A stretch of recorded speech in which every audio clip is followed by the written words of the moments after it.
بسم اللہ الرحمن الرحیم۔ السلام علیکم۔ ہمارے چینل میں خوش آمدید۔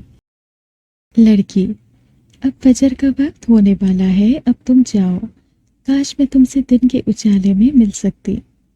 جنزادہ، میں دن کے وقت تمہارے پاس نہیں آ سکتا، لیکن اگر کبھی بھی تمہیں میری ضرورت پیش آئے تو وضو کر کے صرف 7 بار۔ میرا نام اریبہ ہے اور میں ایک اچھے خاندان سے تعلق رکھتی ہوں۔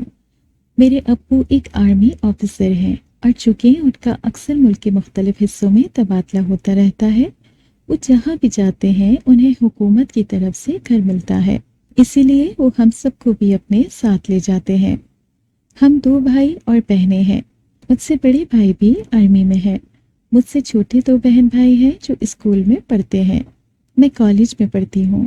بابا کی مختلف علاقوں میں پوسٹنگ کی وجہ سے مجھے کئی اسکول بدلنے پڑے تھے، جس کی وجہ سے میری بلکہ میرے سبھی بہن بھائیوں کی پڑھائی تو کافی ڈسٹرب ہوتی تھی، مگر ہم نے اپنی تعلیم کا زیادہ خرچ نہیں ہونے دیا۔ دل لگا کر پڑھنے کی وجہ سے ہم سب اپنی اپنی کلاس میں اچھی کارکردگی دکھاتے رہتے تھے۔ البتہ ان تبادلوں کی وجہ سے ہماری روٹین لائف خاصی متاثر ہوتی تھی۔ اس بار بھی ایسا ہی ہوا۔ میرے BSc کے پیپرز سر پر تھے جب اچانک سے بابا کی پوسٹنگ کا آرڈر آ گیا۔ اس بار ان کی پوسٹنگ ایک خاصی دور دراز کے پہاڑی علاقے میں ہوئی تھی۔ حسب سابق ہمیں بھی ان کے ساتھ ہی جانا تھا، مگر مسئلہ میرے پیپرز کا تھا۔ بابا جان، اگر ہم چلے گئے تو میں پیپرز کیسے دوں گی؟ میرا پورا سال ضائع ہو جائے گا۔ میں نے احتجاج کرتے ہوئے کہا، بیٹا آپ کے پیپرز ہو جائیں گے، پریشان کیوں ہوتی ہو؟ بابا جان نے کہا، کیسے؟ میں یہاں اکیلی تو نہیں رہ سکتی اور نہ ہی وہاں سے اتنی جلدی آنا ممکن ہے۔ کیا آپ یہ پوسٹنگ 15 دن کے لیے رکوا نہیں سکتے؟ میں نے امید بھرے لہجے میں کہا تو بابا جان مسکرا دیے۔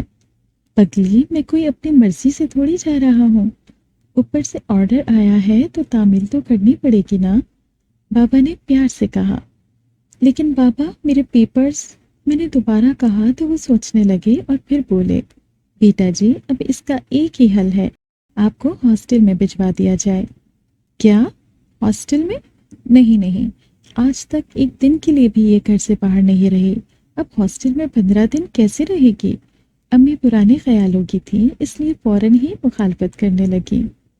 بھائی ہماری بیٹی اب ماشاءاللہ سے نوجوان ہے، کوئی دودھ پیتی بچی تھوڑی ہے جو آپ پریشان ہو رہی ہیں۔ بس فیصلہ ہو گیا ریبا، آپ ہاسٹل جائیں گی، سکون سے اپنے ایگزامز دیں گی اور اس کے بعد گھر آئیں گی۔ بابا نے فیصلہ کن لہجے میں کہا تو امی کو ماننا ہی پڑا۔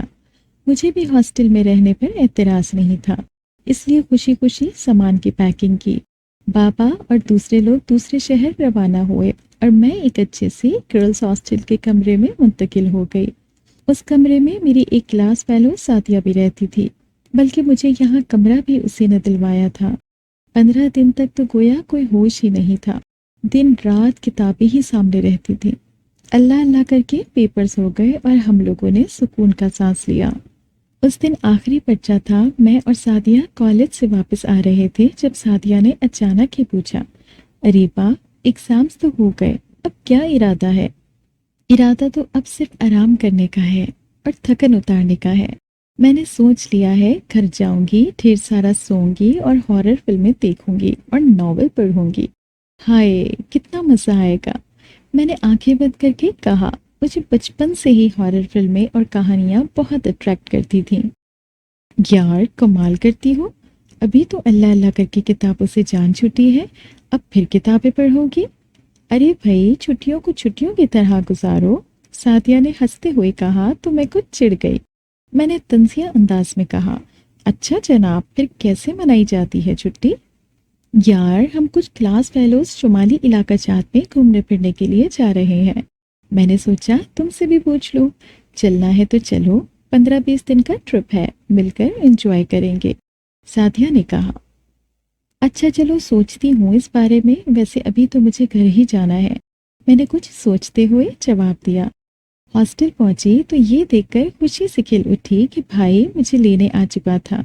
میں جلدی سے سامان سمیٹنے لگی اور سعدیہ کو الوداع کر کے بھائی کی جیپ میں سوار ہو گئی۔ اس دوران میں نے نوٹ کیا کہ بھائی اور سعدیہ کی نگاہیں ایک دوسرے کے چہرے کا ہی طواف کر رہی تھی۔ میں دل ہی دل میں مسکرا دی۔ دوپہر تک ہم اس شہر میں پہنچ گئے تھے جس جگہ بابا کی پوسٹنگ ہوئی تھی۔ گھر پہنچ کر امی ابو اور بہن بھائیوں سے ملی تو بہت خوش ہوئی۔ میں ان سے صرف 15 دن دور رہی تھی، مگر ایسا لگ رہا تھا جیسے 15 سال بعد ملی ہوں۔ سب مجھے دیکھ کر بہت خوش ہوئے تھے۔ میں کھانا کھا کر جو سوئی تو پھر مغرب کی اذان سن کر ہی جاگی تھی، بلکہ وہ بھی امی نے جھنجھوڑ جھنجھوڑ کر جگایا تھا، ورنہ میں تو شاید سوئی ہی رہتی۔ کھانے کے بعد میں نے کچھ دیر تک تو سب سے گپ شپ کی، پھر اپنے کمرے میں آ کر ایک ہارر فلم لگا دی تھی اور اکیلی ہی دیکھنے لگی تھی۔ فلم ڈراؤنی تو تھی مگر بہت اچھی تھی۔ فلم دیکھتے ہوئے وقت کا احساس ہی نہیں ہوا، اور جب فلم ختم ہوئی تو گھڑی رات کا 1 بجا رہی تھی۔ میرے ذہن پر ابھی تک فلم کا اثر تھا۔ اس فلم کے مناظر بار بار میری آنکھوں کے آگے گھوم رہے تھے۔ یہ فلم دراصل ایک ایلین اور ایک انسان کی محبت پر مبنی تھی۔ کہانی بڑی عجیب مگر دلچسپ تھی۔ میں جانتی تو تھی کہ ایلین نامی کوئی مخلوق نہیں ہے، مگر ایک اور مخلوق تو تھی جس کی گواہی قرآن مجید نے دی تھی، جنات کی مخلوق۔ میری سوچ کسی اور سمت مڑنے لگی۔ کیا انسان اور جن کے مابین محبت کا رشتہ قائم ہو سکتا ہے؟ ایسی محبت جس میں دونوں کی کوئی مجبوری نہ ہو؟ جنات تو خیر ایسے معاملات میں مجبور نہیں ہوتے، مگر انسان، جنات ان کے حواسوں پر سوار ہو کر انہیں مجبور کر دیا کرتے ہیں۔ اگر کبھی میرے ساتھ ایسا کوئی حادثہ ہو گیا تو اف، میں کانپ گئی۔ یہ تصور ہی لرزا دینے والا تھا۔ ایک تو فلم کے خوفناک مناظر اور دوسری میری عجیب و غریب سوچ۔ مجھے اپنے چاروں طرف جن ہی جن محسوس ہونے لگے۔ ڈر لگنے لگا تو میں کمبل میں چھپ گئی اور تھوڑی دیر بعد مجھے نیند آ گئی۔ صبح فون کی گھنٹی بجی تو میں نے کال اٹینڈ کر لی۔ دوسری طرف سعدیہ تھی، وہ مجھ سے اپنا ٹرپ کا پلان ڈسکس کر رہی تھی۔ ساتھ ہی اس نے مجھ سے یہ بھی پوچھا کہ کیا میں چل رہی ہوں۔ مجھے ڈر تھا کہ امی مجھے ہرگز بھی اس طرح کے ٹرپ پر جانے نہیں دیں گی، البتہ بابا سے بات کی جا سکتی ہے۔ میں نے کال بند کی اور نہا دھو کر باہر نکل آئی تو بابا لاؤنج میں بیٹھے ہوئے تھے۔ میں نے انہیں اپنی کلاس فیلوز کے ٹرپ کے بارے میں بتاتے ہوئے ان کے ساتھ جانے کی اجازت بھی مانگی۔ بابا چند لمحے تک سوچ میں پڑ گئے، البتہ امی نے سنتے ہی مخالفت کرنی شروع کر دی۔ انہیں منت سماجت کر کے منایا تو بابا نے بھی اجازت دے دی۔ اگلے دن میں نے کچھ ضروری سامان لیا اور بابا کے ساتھ اس جگہ جا پہنچی جہاں پر سب دوستوں کو اکٹھا ہونا تھا۔ یہیں سے ہماری روانگی تھی۔ میں نے بابا کو الوداع کہا اور اس گاڑی میں سوار ہو گئی جو ٹرپ کے لیے کرائے پر لی گئی تھی۔ وین میں مجھ سمیت 6 لڑکیاں اور 7 لڑکے سوار تھے۔ ایک نئے لڑکے کے علاوہ باقی سب میری کلاس فیلوز تھے اور ہمارے بیچ اچھی دعا سلام تھی، اس لیے سفر بہت مزے کا گزرا۔ اس لڑکے کا تعارف میرے کلاس فیلو باسط نے کرایا تو معلوم ہوا کہ اس کا نام کاشف ہے اور وہ باسط کا دوست ہے۔ وہ بھی اس کے ساتھ گھومنے کے لیے ہی نکلا تھا۔ شام تک ہم ایک چھوٹے سے قصبے میں پہنچ گئے۔ رات ہونے والی تھی، اس لیے ہم نے یہیں رکنے کا فیصلہ کیا۔ خوش قسمتی سے ایک ہی ہوٹل میں ہم سب کو جگہ مل گئی تھی۔ اس رات تو سفر کی تھکان کی وجہ سے سب سو گئے، مگر صبح ہوئی تو ہم نے سوچا کیوں نہ اس قصبے کو بھی اچھے سے دیکھ لیں۔ ویسے بھی یہ بہت خوبصورت جگہ تھی۔ چاروں طرف بلند و بالا پہاڑوں کے درمیان ایک سبزے سے ڈھکی وادی میں موجود یہ قصبہ بڑا حسین لگتا تھا۔ مختلف جگہیں دیکھنے کے بعد ہم یہاں موجود ایک پرانا قلعہ دیکھنے گئے۔ یہ قلعہ نہ جانے کب تعمیر ہوا تھا۔ مقامی لوگوں سے پتہ چلا کہ شاید یہ مغلیہ دور کی یادگار ہے۔ قلعہ بہت خوبصورت تھا مگر اب جگہ جگہ سے ٹوٹ پھوٹ گیا تھا۔ ہم لوگ جو ہی اس کے بڑے سے دروازے سے اندر داخل ہوئے، مجھے کچھ عجیب سا احساس ہوا۔ میں سمجھ نہیں پا رہی تھی کہ آخر وہ کیا چیز ہے جو مجھے بے چین کر رہی ہے۔ اندر جانے کے بعد ہم مختلف ٹولیوں میں بٹ گئے تھے۔ میں اور سعدیہ ساتھ تھے۔ میں اس قلعے کی دیواروں پر بنائے گئے نقش و نگار دیکھ رہی تھی جب مجھے عجیب سا احساس ہوا۔ ایسا لگا جیسے مجھے کوئی دیکھ رہا ہے۔ میں نے بے ساختہ پیچھے مڑ کر دیکھا مگر وہاں تو کوئی بھی نہیں تھا۔ مجھے اچانک ہی پیچھے مڑتا دیکھ کر سعدیہ نے پوچھا، کیا بات ہے اریبہ، کیا ہوا؟ پتہ نہیں، مجھے کچھ عجیب سا لگا تھا جیسے مجھے کوئی دیکھ رہا ہو۔ میں نے کچھ پریشان سے ہوتے ہوئے کہا، وہم ہوا ہوگا تمہیں یار۔ اس نے بے پرواہی سے کہا تو میں نے بھی کوئی دھیان نہیں دیا۔ چند لمحے تک تو سب ٹھیک رہا، مگر مجھے اپنی گردن پر ویسے ہی چبھن محسوس ہوئی جیسے میرے پیچھے کوئی کھڑا مجھے دیکھ رہا ہو۔ مجھے کچھ عجیب سی گھبراہٹ کا احساس ہوا۔ آخر کون تھا جو مجھے اس طرح پریشان کر رہا تھا؟ اور کوئی تھا بھی یا صرف میرا وہم تھا؟ انہی سوچوں میں کھوئی ہوئی میں سعدیہ کے ساتھ پھرتی رہی۔ ہم لوگ قلعہ دیکھ کر واپس آ رہے تھے۔ دروازے سے نکلتے ہوئے مجھے لگا جیسے کوئی میرے ساتھ ساتھ چل رہا ہے۔ میں نے دائیں بائیں دیکھا تو صرف سعدیہ ہی تھی۔ میں پریشان سی آ کر گاڑی میں بیٹھ گئی۔ میرے دائیں طرف سعدیہ بیٹھی تھی اور بائیں سیٹ خالی تھی۔ اچانک سے بائیں سیٹ کچھ نیچے دھس گئی، جیسے کوئی آ کر بیٹھا۔ میں اچھل پڑی۔ کیا ہوا ریبا؟ سعدیہ نے مجھے حیرت سے دیکھتے ہوئے پوچھا۔ وین میں موجود باقی سب لڑکے لڑکیاں بھی مجھے دیکھنے لگے۔ میں کچھ شرمندہ سی ہو گئی۔ اگر میں انہیں بتاتی تو کون سا انہوں نے یقین کر لینا تھا، الٹا وہ تو میرا مذاق ہی اڑاتے۔ اس لیے میں نے انہیں اس بارے میں کچھ نہیں بتایا۔ کچھ نہیں، شاید کوئی کیڑا رینگ گیا تھا میرے پاؤں پر۔ اوہ، تم اچھل کر تو ایسے کھڑی ہوئی تھی گویا کوئی بھوت دیکھ لیا ہو، باسط نے مذاق اڑایا۔ ہاں تو بھوت دیکھ رہی ہے نا تم لڑکوں کی صورت میں، سائقہ نے کہا تو لڑکے اور لڑکیوں میں بحث چھڑ گئی۔ وہ سب بحث مباحثہ کر رہے تھے اور میں اس سب سے بے نیاز اپنے برابر والی سیٹ کو گھور رہی تھی۔ میں نے واضح طور پر محسوس کیا تھا کہ گویا اس پر کوئی بیٹھا تھا، یہ چیک کرنے کے لیے کہ یہ بات محض وہم تھی یا حقیقت۔ میں نے دھیرے سے ہاتھ کھسکا کر اس سیٹ پر رکھا، مگر مجھے وہاں کچھ بھی محسوس نہیں ہوا تو میں نے سکون کی سانس لی۔ شاید سفر کرنے کی وجہ سے میں ذہنی طور پر تھک گئی ہوں، اس لیے مجھے وہم ہو گیا ہے۔ میں نے یہ سوچتے ہوئے ارد گرد دیکھا تو چونک گئی۔ سامنے تھوڑے ہی فاصلے پر کاشف مجھے گھورنے کے انداز میں دیکھ رہا تھا۔ وہ جب سے آیا تھا زیادہ تر وقت تو خاموش ہی رہتا تھا۔ پہلے میں نے دھیان نہیں دیا، مگر اب اسے اس طرح بڑے دھیان سے اپنی طرف دیکھتے ہوئے دیکھ کر میں خاص بے چینی محسوس کر رہی تھی۔ اس بار ہم نے راستے کی دشواری کے پیش نظر کھانے پینے کا سامان پہلے ہی خرید لیا تھا۔ ذرا سا آگے چلتے ہی وین کے انجن نے ایک ہچکی لی اور رک گئی۔ ہم سب نے باہر دیکھا، یہ کوئی جنگل تھا۔ ڈرائیور نے انجن چیک کیا مگر گاڑی ٹھیک نہ ہوئی۔ اوہ یار، اس نے بھی یہیں رکنا تھا، باسط نے کہا۔ یہاں تو کوئی میکینک بھی نہیں ہے، اب کیا کریں گے ہم؟ سعدیہ بولی۔ اس جنگل میں ہم کیسے رہیں گے؟ سائقہ بولی۔ باقی سب بھی چہمگوئیاں کر رہے تھے۔ دوستو میری بات سنو۔ باسط نے ہاتھ کھڑے کرتے ہوئے سب کو خاموش رہنے کا اشارہ کیا تو سب چپ کر کے اس کو سننے لگے۔ دیکھو، اب جب کہ ہم ادھر پھنس گئے ہیں تو جب تک کوئی مدد نہیں مل جاتی ہمیں اپنے حواس برقرار رکھنے ہیں، اور یہ تبھی ممکن ہے جب ہم خود کو سنبھال کر اس سچویشن سے خود کو نکالنے کا کوئی راستہ ڈھونڈیں۔ اس لیے پلیز پریشان مت ہو اور اپنے سفر کے اس حصے کو بھی ایک ایڈونچر سمجھ کر انجوائے کرو۔ باسط اس حقیقت میں ساری صورتحال کو سنبھال رہا تھا۔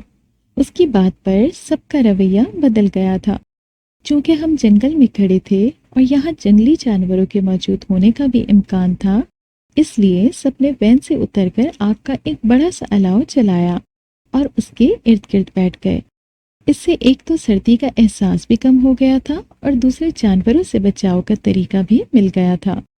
ہم سب آگ پر بیٹھے ہاتھ تھاپ رہے تھے جب باسط نے کہا، یار یوں خاموش بیٹھنے سے اچھا ہے کوئی بیت بازی کا مقابلہ ہی کر لیتے ہیں، اس سے کم از کم وقت تو کٹ جائے گا اور بوریت بھی نہیں ہوگی۔ باسط کی تجویز سب کو پسند آئی۔ سب بیت بازی کر رہے تھے۔ مجھے چونکہ شاعری سے کوئی دلچسپی نہیں تھی، اس لیے میں ایک طرف ہو کر بیٹھ گئی اور اپنا موبائل لے کر اس پر ایک ہارر فلم دیکھنے لگی۔ فلم بہت اچھی تھی اور میں پوری دلچسپی سے اسے دیکھ رہی تھی۔ فلم کی کہانی ایک لڑکی اور ایک جن کے گرد گھوم رہی تھی۔ لڑکی اس بات سے لا علم تھی کہ اس کا ہیرو ایک جن ہے۔ اچانک ہی ایک ایسی چیز سامنے آئی جس نے مجھے ہلا کر رکھ دیا۔ ایک منظر میں ہیرو کے چہرے کا کلوز اپ لیا گیا تھا۔ میں بڑے انہماک سے دیکھ رہی تھی کہ اچانک ہی ہیرو کا چہرہ ایک دم سے تبدیل ہو گیا اور وہاں ایک اور چہرہ دکھائی دینے لگا۔ گہری سیاہ آنکھیں، گھنگریالے بال، دلکش نقوش۔ میں نے آنکھیں جھپکی، اگلے ہی لمحے منظر تبدیل ہو گیا۔ اب وہی ہیرو کے چہرے کا کلوز اپ نظر آ رہا تھا۔ آخر یہ کیا ہو رہا ہے میرے ساتھ؟ وہم بھی ایک بار ہوتا ہے، 2 بار ہوتا ہے، مگر ہر بار تو وہم نہیں ہوتا۔ پھر یہ سب کیا ہے؟ فلم سے اب میرا دل اچاٹ ہو گیا تھا۔ میں نے موبائل بند کر کے بیگ میں ڈال دیا اور سب کے ساتھ آ کر بیٹھ گئی۔ میں خاموشی سے ان کی بیت بازی سن رہی تھی جب اچانک ہی میری نظر اپنے دائیں پہلو پر پڑی اور گویا میری سانس رک گئی۔ مجھ سے ذرا سے فاصلے پر ایک کالا سیاہ ناگ پن پھیلائے چوم رہا تھا۔ اس کی مقناطیسی آنکھیں مجھ پر جمی ہوئی تھیں۔ میرے حلق سے ایک بے ساختہ چیخ نکلی تو سب پوری طرح چونک کر مجھے دیکھنے لگے۔ کیا ہوا ریبا؟ کیوں چیخ رہی ہو؟ باسط نے بوکھلاہٹ سے پوچھا۔ وہ سانپ، میں نے کہا تو سب اچھل پڑے۔ کہاں ہے سانپ؟ ساتھیہ نے پوچھا تو میں نے ایک نظر اسے دیکھا۔ سب ادھر ادھر مڑ کر دیکھنے لگے۔ وہ ادھر، میں اپنی بات پوری نہ کر سکی کیونکہ وہاں کوئی بھی سانپ نظر نہیں آ رہا تھا۔ میں دنگ رہ گئی۔ ابھی تو میں نے خود یہاں پر وہ بڑا سا سانپ دیکھا تھا، پھر اتنی جلدی وہ کہاں غائب ہو گیا؟ یہاں تو کوئی سانپ نہیں ہے ریبا، کہاں دیکھا تھا تم نے؟ باسط نے پوچھا تو میں پریشان ہو کر ادھر ادھر دیکھنے لگی۔ ابھی تو میں نے یہی دیکھا تھا، پتہ نہیں اتنی جلدی کہاں غائب ہو گیا، میں نے کہا۔ ہو سکتا ہے کہیں بھاگ گیا ہو، کاشف نے کہا۔ سب الاؤ کے ارد گرد ٹارچ کی روشنی میں سانپ کو ڈھونڈنے لگے، مگر سانپ تو گدھے کے سر سے سینگ کی طرح غائب ہو گیا تھا۔ میرا خیال ہے اندھیرے میں تم نے کسی لکڑی وغیرہ کو سانپ سمجھ لیا ہوگا، باسط نے مسکراتے ہوئے کہا تو میں نے اس بات میں سر ہلا دیا۔ شاید تم ٹھیک کہہ رہے ہو۔ کچھ دیر مزید بیٹھنے کے بعد ہم سب کی آنکھیں نیند سے بوجھل ہونے لگیں۔ سرد ہوائیں چل رہی تھی جس کی وجہ سے سردی بھی لگنے لگی تھی۔ باسط نے کہا، اس طرح کھلے جنگل میں رہنا خطرناک ہو سکتا ہے، اس لیے ہم سب کو وین میں ہونا چاہیے۔ ہم نے اپنے ساتھ موجود کھانے پینے کی چیزیں نکالی اور مل بانٹ کر کھانے لگے۔ اس کے بعد سب وین میں گھس گئے اور دروازے لاک کر لیے۔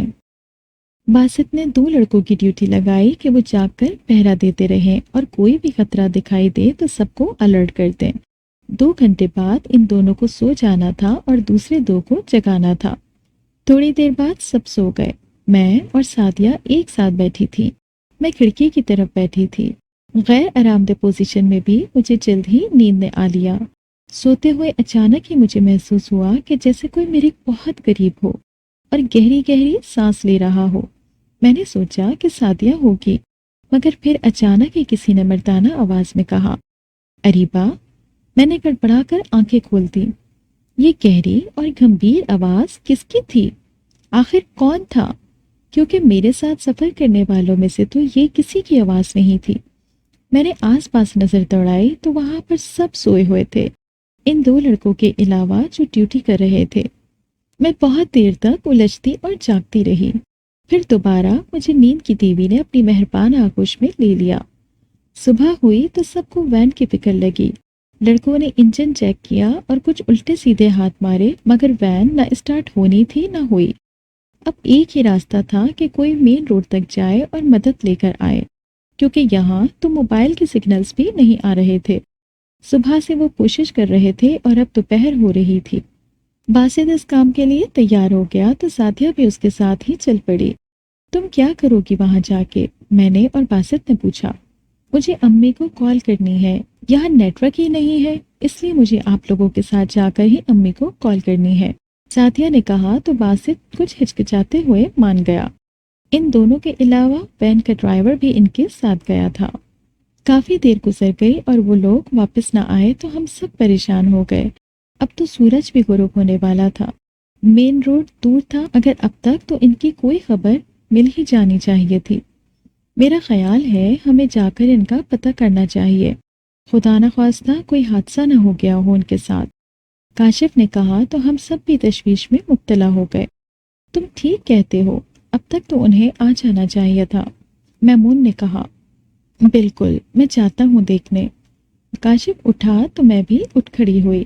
میں بھی تمہارے ساتھ چلتی ہوں، میں نے کہا۔ ٹھیک ہے چلو پھر، اس نے کہا۔ ہم دونوں پیدل ہی واپسی کے راستے پر چلنے لگے۔ کاشف آگے آگے جا رہا تھا اور میں اس کے پیچھے پیچھے چل رہی تھی۔ پتہ نہیں کیوں ایسا لگ رہا تھا جیسے میرے ساتھ ساتھ کوئی اور بھی چل رہا ہے۔ میں سوچوں میں گم چل رہی تھی۔ چلتے چلتے کافی دیر ہو گئی مگر مین روڈ نہ آیا تو میں نے کاشف سے پوچھا، اور کتنی دور ہے سڑک؟ کاشف نے مڑ کر مجھے دیکھا۔ پتہ نہیں کیوں مجھے اس کی آنکھوں میں ایک عجیب سی چمک نظر آئی۔ بس زیادہ دور نہیں ہے، اس نے کہا۔ اچھا، میں نے کہا۔ جیسے جیسے ہم چلتے جا رہے تھے جنگل اور زیادہ گھنا ہوتا جا رہا تھا۔ میرے دماغ میں خطرے کی گھنٹی بجنے لگی تھی۔ میری چھٹی حس کسی گڑبڑ کا اشارہ کر رہی تھی۔ راستے میں نظر آنے والے مناظر میرے لیے اجنبی تھے، کیونکہ جہاں تک مجھے یاد تھا تو یہاں آتے ہوئے میں نے ان میں سے شاید ہی کوئی منظر دیکھا ہو۔ میں اب رک گئی تھی۔ اس وقت ہم ایک تنگ سے راستے پر چل رہے تھے۔ چاروں طرف گھنے اور بلند و بالا پیڑ تھے۔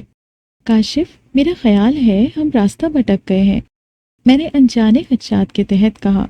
کاشف نے مڑ کر مجھے دیکھا اور پھر ایک درخت سے ٹیک لگا کر کھڑا ہو گیا۔ نہیں تو، بلکہ ہم تو بالکل درست راستے پر ہیں۔ در حقیقت میں یہی تو لانا چاہتا تھا تمہیں، اس نے کہا۔ اس کے ہونٹوں پر ایک شیطانی مسکراہٹ کھیل رہی تھی۔ کیا مطلب؟ تم کیا کہنا چاہتے ہو؟ میں گھبرا کر پیچھے ہو گئی۔ ہاں محترمہ ریبا صاحبہ، میں تمہیں یہی لانا چاہتا تھا۔ اس کی آنکھوں میں ایک عجیب سی وحشت جھلک رہی تھی۔ لیکن کیوں کاشف؟ تم مجھے اس ویران اجاڑ سی جگہ پر کیوں لانا چاہتے تھے؟ میں نے گھبرا کر روحانسی آواز میں پوچھا۔ تمہیں جاننا ہے نا؟ اچھا، قریب آؤ، میں تمہیں بتاتا ہوں۔ وہ چہرے پہ شیطانی مسکراہٹ سجاتے ہوئے میری طرف بڑھا تو میں سمجھ گئی کہ وہ مجھے یہاں کیوں لایا ہے۔ میں اپنی بے وقوفی پر بھی پچھتا رہی تھی کہ بغیر کسی جان پہچان کے ایک بالکل اجنبی شخص کے ساتھ کیوں منہ اٹھا کر چل پڑی۔ میں آہستہ آہستہ پیچھے ہٹتی رہی اور وہ آگے بڑھتا رہا۔ گھنے درختوں کی وجہ سے آسمان نظر نہیں آ رہا تھا، مگر اتنا اندازہ ضرور ہو رہا تھا کہ اب رات ہونے والی ہے۔ میں نے بے بسی سے ارد گرد دیکھا۔ یہاں کوئی نہ تھا جو میری مدد کرتا۔ اب صرف ایک ہی راستہ تھا کہ میں کسی طرح سے واپس وین تک پہنچ جاؤں۔ میں نے بھاگنے کی کوشش کی اور اسی راستے پر جس سے ہم آئے تھے اسی پر دوڑنے لگی۔ کاشف میرے پیچھے پیچھے دوڑ رہا تھا۔ اچانک ہی مجھے ٹھوکر لگی اور میں گر پڑی۔ جب تک میں اٹھی وہ میرے سر پر پہنچ چکا تھا۔ مجھ سے بھاگ کر کہاں جاؤ گی جانے من؟ اس نے مجھے اپنی گرفت میں لیتے ہوئے کہا۔ پلیز کاشف، مجھے چھوڑ دو، میں نے تمہارا کیا بگاڑا ہے؟ میں رونے اور منت سماجت کرنے لگی، لیکن اس پر کچھ بھی اثر نہیں ہوا۔ اس کی طاقت کے آگے میری مزاحمت کمزور پڑ رہی تھی۔ اس سے پہلے کہ وہ مجھ پر حاوی ہو جاتا، وہ ہو گیا جس کی توقع نہ مجھے تھی اور نہ ہی اسے۔ اچانک ہی جیسے کسی نے اسے کھینچ کے پیچھے کیا۔ شاید وہ کوئی اندیکھی طاقت تھی، کیونکہ وہاں پر ہم دونوں کے علاوہ تو کوئی بھی دکھائی نہیں دے رہا تھا۔ چھوڑو مجھے، چھوڑ دو، کون ہو تم؟ کاشف ڈری ڈری سی آواز میں چلا رہا تھا۔ میں خود کو سنبھال کر اٹھ بیٹھی۔ میرے لیے بھی یہ سب غیر متوقع تھا۔ میں پھٹی پھٹی آنکھوں سے یہ سب دیکھنے لگی۔ ان نادیدہ ہاتھوں نے کاشف کو اوپر اٹھا لیا تھا اور اب وہ پھرکی کی طرح گھومے جا رہا تھا۔ اس کے حلق سے دہشت زدہ چیخیں نکل رہی تھی۔ میں نے ڈر کر کانوں پہ ہاتھ رکھ لیے۔ اچانک کاشف زور سے نیچے گرا۔ وہ ایک درخت کی جڑ میں پیٹ کے بل گرا تھا۔ میں نے بے ساختہ آنکھیں بند کر لیں کیونکہ مجھ سے کاشف کا خون آلود چہرہ دیکھا نہیں جا رہا تھا۔ اریبا، مجھے وہی گہری اور گمبھیر آواز سنائی تھی جو رات میں نے وین میں سنی تھی۔ ڈرو مت اریبا، میں تمہارے ساتھ ہوں۔ اس آواز میں نرمی اور بے حد محبت تھی۔ میں نے ڈرتے ڈرتے آنکھیں کھولی اور میں حیران رہ گئی۔ کل رات جب میں موبائل پر مووی دیکھ رہی تھی، جب اچانک ہی ہیرو کی جگہ کوئی اور چہرہ دکھائی دیا تھا، مجھے وہ چہرہ یاد تھا، اور اس وقت میں یہ دیکھ کر حیران رہ گئی تھی کہ وہی دلکش صورت میرے سامنے تھی۔ جو کوئی بھی تھا بہت خوبصورت تھا۔ تم کون ہو؟ میں نے ڈرتے ڈرتے پوچھا۔ میں کیک بات ہوں، اس نے مسکراتے ہوئے کہا۔ وہ میرے سامنے ہی آلتی پالتی مار کر بیٹھ گیا تھا۔ کیک بات؟ میں نے حیرت سے دہرایا۔ عجیب سا نام تھا۔ ہاں، کیک بات، اس نے میری ہی بات دہرائی۔ لیکن تم کون ہو؟ میں اس کی آنکھوں میں دیکھتے ہوئے بولی۔ اس کی گہری سیاہ آنکھیں سحر انگیز تھیں۔ دل چاہتا تھا بس دیکھتی ہی رہوں۔ اور یہ آنکھیں چغلی کھاتی تھیں کہ وہ آدم کی اولاد میں سے تو ہرگز نہیں تھا۔ اگر میں نے بتایا تو تم ڈر جاؤ گی۔ وہ دھیرے سے مسکراتے ہوئے بولا، میں نہیں ڈرتی، بتاؤ کون ہو تم؟ میرا دل دھڑک رہا تھا۔ میں ایک جن زادہ ہوں، اس نے مجھ پر نظریں جماتے ہوئے سنجیدگی سے کہا۔ کیا؟ جن زادہ؟ میں ڈر سے کانپ گئی۔ فلموں اور کتابوں میں کسی جنزادے کی داستان دیکھنا اور پڑھنا اور بات تھی، حقیقت میں ایک جن کے سامنے بیٹھنا ایک بالکل مختلف شے تھی۔ اس نے بھی شاید میرا ڈر بھانپ لیا تھا۔ ڈرو مت اریبہ، میں تمہیں کوئی نقصان نہیں پہنچا سکتا کیونکہ میں تم سے محبت کرتا ہوں، اس نے کہا تو میں ہکی بکی سی ہو کر اسے دیکھنے لگی۔ کیا؟ یہ تم کیا کہہ رہے ہو؟ مجھ پر تو گویا حیرتوں کے نئے در واہ ہو رہے تھے۔ ہاں، اس وقت سے جب تمہیں اس ویران قلعے میں داخل ہوتے دیکھا تھا میں تم سے محبت کرنے لگا ہوں۔ تم جب اپنے دوستوں کے ساتھ وہاں سے نکلی تو میں بھی تمہارے پیچھے پیچھے ہی چلنے لگا تھا۔ میں بار بار تمہیں اپنی موجودگی کا احساس اس لیے دلا رہا تھا تاکہ جب میں اچانک ہی تمہارے سامنے آؤں تو تم اس کے لیے ذہنی طور پر تیار رہو۔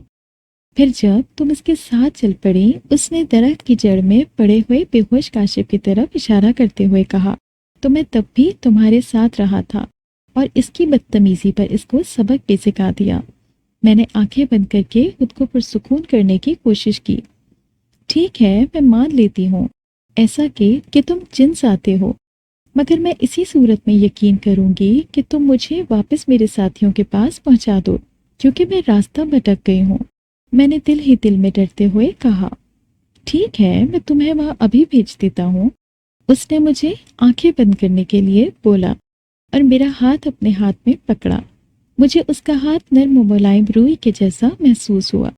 میں نے آنکھیں بند کر لی تھی۔ چند ہی منٹ گزرے ہوں گے کہ مجھے تھوڑا ہی دور کچھ شور سنائی دیا اور میں نے آنکھیں کھول دی۔ میرے سامنے ہی بے ہوش کاشف درخت کے نیچے زمین پر پڑا تھا۔ میں نے اپنے آس پاس دیکھا، مجھے کہیں بھی وہ جن زادہ نظر نہیں آیا۔ شور تیزی سے قریب آ رہا تھا، شاید کوئی گاڑی تھی جو جنگل میں چل رہی تھی۔ میں نے شور سن کر چلانا شروع کر دیا تھا، شاید کوئی میری آواز سن کر مدد کرنے آ جائے۔ میری چیخیں سن کر گاڑی رکنے کی آواز سنائی تھی۔ میں نے درختوں سے باہر نکل کر دیکھا تو وہ ہماری وین تھی۔ سب لوگ دوڑتے ہوئے باہر آ رہے تھے۔ کیا ہوا ریبا، تم لوگ کہاں چلے گئے تھے؟ ہم نے بہت انتظار کیا، پھر سعدیہ اور باسط بھی آ گئے۔ وہ لوگ راستہ بھول گئے تھے، ہم نے سوچا مل کر تم لوگوں کو تلاش کرتے ہیں، سائکا نے کہا۔ میں انہیں درخت کے نیچے زمین پر پڑے کاشف کے پاس لے آئے۔ کاشف کو دیکھ کر سب پوری طرح پریشان ہو گئے تھے اور مجھ سے سوال کرتے جا رہے تھے کہ اس کی یہ حالت کیسے ہوئی۔ وہ ہم جا رہے تھے کہ جنگل میں جنگلی جانور ہمارے سامنے آ گئے۔ ہم ان سے ڈر کر بھاگے تو کاشف ایک درخت سے ٹکرا کر کھائی میں گر گیا تھا اور بے ہوش ہو گیا۔ وہ تو شکر تھا کہ کھائی زیادہ گہری نہیں تھی، ورنہ بچنا مشکل تھا۔ میں بڑی مشکل سے اسے یہاں تک لائی ہوں۔ میں نے ان سے جھوٹ بولا، اصل بات بتا کر میں بدنامی نہیں مول لینا چاہتی تھی۔ ان لوگوں کو میری بات پر یقین آ گیا تھا۔ وہ جلدی سے کاشف کو اٹھا کر وین میں لے گئے اور پانی کے چھینٹے مار کر اسے ہوش میں لانے کی کوشش کرنے لگے۔ تھوڑی ہی دیر بعد اسے ہوش آ گیا اور وہ حیرت سے سب کو دیکھنے لگا۔ سب اس کی خیریت دریافت کرنے لگے۔ میں نے اسے نفرت بھری نظروں سے دیکھا۔ وہ خوف زدہ نظروں سے مجھے دیکھنے لگا۔ میں خاموشی سے پچھلی سیٹ پر بیٹھ گئی اور ہم وہاں سے چل پڑے۔ جنگل سے باہر نکل کر ان لوگوں نے کاشف کو دوسری گاڑی میں گھر واپس بھیج دیا اور ہم آگے دوسرے شہر روانہ ہوئے۔ پہنچتے پہنچتے ہمیں رات ہو گئی۔ اب کی بار ہم راستے میں موجود ایک فارم ہاؤس پر ٹھہرے۔ اس فارم ہاؤس کے مالک کے بیٹے کے ساتھ باسط کی اچھی دوستی تھی، اسی لیے ہمیں یہاں سکون کے ساتھ رات گزارنے کا موقع مل گیا۔ ہم نے کھانا بھی انہی کے ہاں کھایا۔ چونکہ ہم بہت لمبا سفر طے کر کے آئے تھے تو رات کا کھانا کھاتے ہی سب اپنے کمرے میں آرام کرنے چلے گئے۔ ہم یہاں دو کی تعداد میں ٹھہرے ہوئے تھے۔ میرے ساتھ سعدیہ ٹھہری ہوئی تھی۔ تھوڑی دیر تک تو ہم باتیں کرتے رہے، پھر سعدیہ سو گئی، مگر میری آنکھوں سے نیند کوسوں دور تھی۔ میں اس جن زادے کے بارے میں سوچ رہی تھی جس نے اپنا نام کیکبات بتایا تھا۔ اس نے مجھے اس انسانی بھیڑیے کاشف سے بچایا تھا۔ ایسے انسانوں سے تو جنات ہی بھلے۔ میں یہی سوچ رہی تھی جب اچانک ہی کمرے میں کھڑکی سے دھوئیں کی لکیر سی داخل ہوئی۔ میں گھبرا کر اٹھ بیٹھی۔ دھواں چند لمحوں تک کمرے میں چکراتا رہا، پھر ایک جگہ جمع ہونے لگا۔ میں ٹکٹکی باندھے اسے دیکھتی رہی۔ اب وہ دھواں ایک مجسم صورت اختیار کر رہا تھا۔ چند لمحے بعد میرے سامنے کیک بات کھڑا تھا۔ میں نے سعدیہ کو دیکھا، وہ گہری نیند سو رہی تھی۔ وہ دھیرے دھیرے چلتا ہوا میرے قریب آیا اور بیڈ کے قریب رکھی ہوئی کرسی پر بیٹھ گیا۔ کیسی ہو اریبہ؟ اس نے نرم اور محبت بھرے لہجے میں پوچھا۔ میں نے پھر سعدیہ کو دیکھا، کہیں وہ جاگ نہ جائے۔ فکر مت کرو، وہ نہیں جاگے گی، اس نے بے پرواہی سے کہا۔ اچھا، میں نے سکون کی سانس لیتے ہوئے کہا۔ اب تم مان گئی ہو نا کہ میں جنزادہ ہی ہوں؟ اس نے شرارتی نظروں سے مجھے دیکھ کر کہا تو میں مسکرا دی۔ اب مجھے اس سے ڈر بھی نہیں لگ رہا تھا۔ کاشف سے مجھے بچا کر اس نے میرا دل جیت لیا تھا اور میرے دل میں اس کے لیے محبت پیدا ہونے لگی تھی۔ ہاں، ماننا ہی پڑا، اور کوئی چارہ جو نہیں تھا۔ میں نے بھی شرارت سے جواب دیا تو وہ ہنس پڑا۔ اس رات ہم نے بہت سی باتیں کی، اپنے بارے میں، اپنے ماحول اور اپنے لوگوں کے بارے میں۔ ایک بات نے مجھے اپنی دنیا کی کئی عجیب اور دلچسپ باتیں بتائیں، جنہیں سن کر میں حیران رہ گئی تھی۔ کیوں باتیں کرتے کرتے پتہ ہی نہیں چلا اور فجر کی اذانیں ہونے لگی تو کیک بات جانے کے لیے اٹھ کھڑا ہوا۔ تم جا رہے ہو؟ میں اداس ہو کر بولی۔ ہاں، ابھی جانا ہے، اب رات کو ہی آؤں گا۔ ہم دن میں کسی انسان کے سامنے نہیں آ سکتے، اس نے کہا۔ پھر وہ واپس دھوئیں کی شکل اختیار کرنے لگا اور رفتہ رفتہ وہ دھواں فضا میں تحلیل ہو گیا۔ اگلے دن کوئی خاص واقعہ پیش نہیں آیا۔ باسط کے دوست نے ہمیں چند دن مزید یہاں ٹھہرنے کے لیے کہا، مگر باسط نے معذرت کر لی۔ پھر بھی وہ اصرار کرتا رہا۔ آخر کار باسط یہاں پر مزید ایک دن ٹھہرنے کے لیے تیار ہو گیا، اور باسط چونکہ ہماری ٹیم کا لیڈر تھا اس لیے سب کو اس کی بات ماننی پڑتی تھی۔ وہ سارا دن ہم فارم ہاؤس دیکھتے رہے۔ میں نے گھر پر بھی بات کی، امی بابا اور بہن بھائیوں سے بات کر کے میرا موڈ فریش ہو گیا تھا، اس لیے سارا دن اچھا گزرا۔ رات ہوئی تو کھانے کے بعد سبھی اپنے اپنے بستر میں گھس گئے۔ میں بے چینی سے سعدیہ کے سونے کا انتظار کر رہی تھی تاکہ کیک بات سے مل سکوں، کیونکہ کیک بات کسی اور کے سامنے نہیں آتا تھا۔ تھوڑی دیر بعد سعدیہ سو گئی تو وہ بھی آ گیا۔ آج بھی اس کے پاس باتوں اور عجیب و غریب واقعات کا نہ ختم ہونے والا خزانہ تھا۔ اس سے جنات کے بارے میں بہت سی باتیں پتہ چلیں۔ مجھے یہ جان کر بڑی حیرت ہوئی کہ جنات بھی انسانوں کی طرح ہی رہتے ہیں۔ ان کے ہاں بھی ویسے ہی مسئلے ہوتے ہیں جیسے ہمارے ہاں ہوتے ہیں۔ ان کے ہاں بھی برے جنات کو سزائیں دی جاتی ہیں، بلکہ باقاعدہ ایک عدالت قائم کی جاتی ہے جہاں پہ مدعی، گواہ اور ملزم کو بلا کر مقدمہ چلایا جاتا ہے اور قصوروار کو سزا دی جاتی ہے اور بے گناہ کو باعزت بری کر دیا جاتا ہے۔ باتیں کرتے کرتے میں نے گھڑی کی طرف دیکھا، صبح ہونے والی تھی۔ اب فجر کا وقت ہونے والا ہے، اب تم جاؤ، کاش میں تم سے دن کے اجالے میں بھی مل سکتی، میں نے حسرت بھرے لہجے میں کہا تو وہ اٹھتے ہوئے بولا، میں دن کے وقت تمہارے پاس نہیں آ سکتا، لیکن اگر تمہیں کبھی میری ضرورت پیش آئے تو وضو کر کے 7 بار یہ آیت پڑھ لینا، میں آ جاؤں گا۔ اس نے مجھے ایک آیت بتائی اور پھر چلا گیا۔ میں نے وہ آیت اپنی ڈائری میں لکھ لی اور نماز پڑھنے کے بعد لمبی تان کر سو گئی۔ اسی دن ہم وہاں سے آگے روانہ ہو گئے۔ جس شہر میں ہم نے جانا تھا وہاں پر اس وقت سیاحوں کا بہت زیادہ رش تھا۔ ہوٹلز میں کمرے ملنا مشکل تھے۔